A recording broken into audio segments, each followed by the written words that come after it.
Sir Keir Starmer will today vow to get plans underway for a clean energy firm, Great British Energy, within months, should Labour win the general election in July. Well, joining me now is the leader of Scottish Labour Party, Anas Sarwar. Very good morning to you, Anas Sarwar, and thanks so much for joining us. I'll come to Great British Energy in just a moment, but first I wanted to get your reaction to some of the news developments over the last 24 hours or so. Mark Logan, a Tory MP, announced last night that he was defecting to Labour. How much of a coup do you consider that to be? Look, the rule of politics is if you can't persuade people who didn't vote for you in the last election to vote for you in this election, you can't win that election. And therefore, in this election, of course, in Scotland, we're trying to persuade people who have voted SNP before, perhaps voted Conservative before, or other political parties to vote for us so we can elect more Scottish Labour MPs. The exact same rule applies in other parts of the country. So more and more people across the country are realising our country needs change. They're recognising that Labour is that change. But the only way you get that change is if you vote Labour on the 4th of July. Let me also ask you about Diane Abbott, because yesterday the Deputy Leader of Labour, Angela Rayner, told Sky News that Diane Abbott should be able to go on her own terms and stand if she wants to as a Labour candidate come the election. Do you agree with her?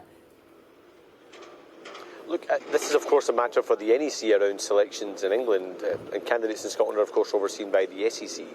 And I agree with Angela. Look, Diane Abbott is a trailblazer, someone with a proud history in our party. And I heard Keir Starmer repeat again this morning that no decision has been made to block Diane Abbott. There, of course, needs to be a decision by the NEC so we can move this forward. But Diane Abbott has been a historic figure in the Labour Party, someone who's got a proud record of delivery. Of course, she made a mistake. She apologised for that. She went through an investigation process and now had the Labour whip restored. But ultimately, this is a decision for the NEC. But would you personally like to see her stand? So it's not for me to decide who our candidates are in England. I wouldn't take kindly to anyone trying to tell me who our candidates should be in Scotland, so I'm not going to do the other way around. It's for the NEC to decide. But what I'm very clear about is that Diane Abbott has a proud history in the Labour Party. She's been a great servant of our party, our country and the community that she serves, and I think the NEC should make this decision quickly. What's going on here? Is Labour banning left-wing candidates? Is there a cull going on, as Diane Abbott has been suggesting? Look, I don't accept that, because I look at the diverse candidates we have here in Scotland from every wing of our Labour Party fighting for change across the country, and I recognise people from across the political spectrum standing as candidates in other parts of the UK too. Our party is unified on the purpose of getting rid of this rotten Tory government who have done so much damage to Scotland and the UK over the last 14 years, and we're unified in delivering the change our country needs. Of course, in any election process, selection processes, appointing of candidates, there is always this kind of thing that goes on. But what we have to get right behind is this campaign for change, because this is an opportunity Scotland and the UK cannot afford to miss. After 14 years of chaos, we can't make this about the internals of the Labour Party. This has to be about the country. It has to be about delivering change, and that's what the Labour campaign is all about. Well, let's talk a little bit about your campaign, because today you're being joined by the Labour leader there in Scotland to talk about Great British Energy, your plans up there for it to be headquartered there. I was talking to the SNP a little bit earlier on. They talk about your plans being disastrous. They say that it'll take Scotland's energy wealth to fund nuclear projects in England, and they say it'll destroy Scottish jobs and investment. So what would you say to them? I mean, it's utter nonsense, and again I think demonstrates the grievance-driven politics of the SNP. What we are talking about here is GB Energy, a publicly owned energy generation company, headquartered here in Scotland, backed up by a UK Treasury, meaning billions of pounds of investment here in Scotland, investment in onshore wind, offshore wind, carbon capture storage, our ports, our supply chains, tidal, hydrogen and so much more. And that means over 50,000 more jobs here in Scotland. And alongside that, our Warm Homes plan that will look to reduce people's bills and create 16,000 jobs there alone, permanently reducing people's bills. This is a plan that's good for Aberdeen in the North East, good for Scotland, good for the UK, whilst all the SNP can do is cart from the sidelines. I think it shows you their lack of ambition for Scotland and us trying to maximise and realise Scotland's potential.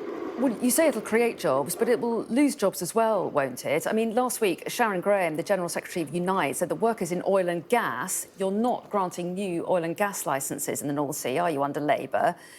Sharon Graham said that those workers in oil and gas are at risk of becoming the coal miners of our generation. Well, let me be really clear to oil and gas workers across the country and to companies that operate in oil and gas. There will be no cliff edge. There will be no turning off of the tap. Oil and gas will play a significant role for decades to come. We will not make the same mistakes as Margaret Thatcher made with the coal mining industry, where she shut down that industry. Workers lost their jobs. Many of them never went on to work again. Many of those communities still facing abject poverty today. That will not happen. And we also recognise that the large-scale investments that are required for us to realise our transition is going to require that partnership with members of the oil and gas industry as well as the renewables industry to give them the confidence to invest in for us to realise that energy potential. And that genuine partnership collaboration is the approach we will take. But we all agree we need this transition. People have heard promises for 14 years from the Conservatives and from 17 years from the SNP, and those promises have been broken time after time after time. We will not make that same mistake, and that's why this is at the heart of our growth plan for Scotland and our economic growth plan for the whole UK. And as I say, I believe this is good for Aberdeen and the North East, good for Scotland and good for the UK. OK, we're very short on time. Just very briefly, you've promised that energy bills will come down as a result of your plans. How soon? How soon will people see a drop because of your plans? So, a good question, and I think we have to look at this in two parts. One is what we do straight away, and one is what we build towards in the medium to longer term. Straight away, we've already said we would use a windfall tax on the oil and gas giants who are making record profits. A windfall tax, of course, that is now opposed by the SNP, and we would use that to drive down people's bills in the short term, as well as helping to make some of those investments through GB Energy.